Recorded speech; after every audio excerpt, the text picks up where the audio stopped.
I'm Anthony Zacharzewski, and I run something in the UK called the Democratic Society. I'm really enjoying the event. So I'm here because we work on democracy projects that try to connect up different networks of people.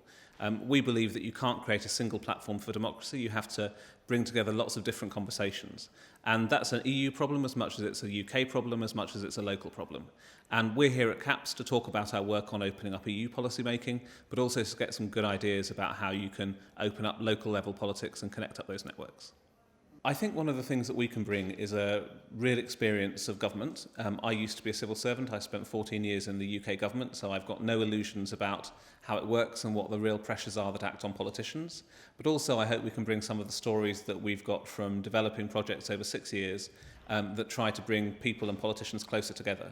Fundamentally, I think you need to translate human into policy. And one of the things that you can use for that is collective awareness platforms. I'm hoping we'll be able to bring some ideas for that today. One of the big problems that we face in trying to get a better democratic conversation going is that democracy is a place where power and difficult decisions are.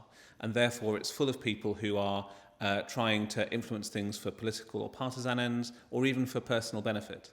So one of the challenges for building any collective awareness platform around democracy is trying to manage all sorts of different voices, and also to try to get people involved in what is really a very dull and boring process quite a lot of the time, with lots of technical language. So that's one of the areas where we think that good information and good connectivity can help bring people in who would otherwise face too many barriers to participation.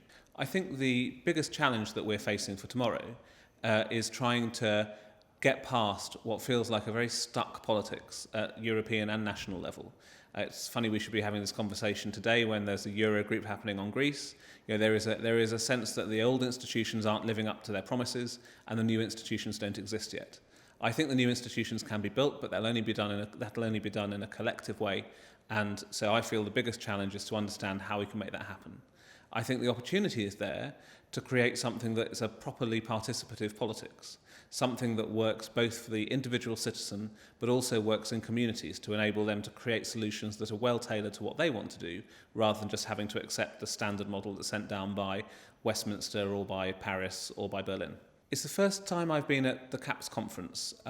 I think I go to lots of conferences. I'm pretty sure it is. But I do various events that have this kind of open source, open space kind of mindset. I have to say this is one of the more interesting ones for me, because it does have that breadth of international reach and subject matter that makes lots of interesting conversations worthwhile.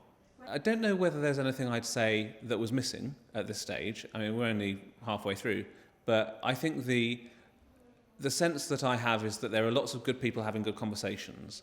And like with many of these conferences, I imagine that we'll all get on our trains and planes and in our cars tomorrow and think, oh, that was a really good conversation.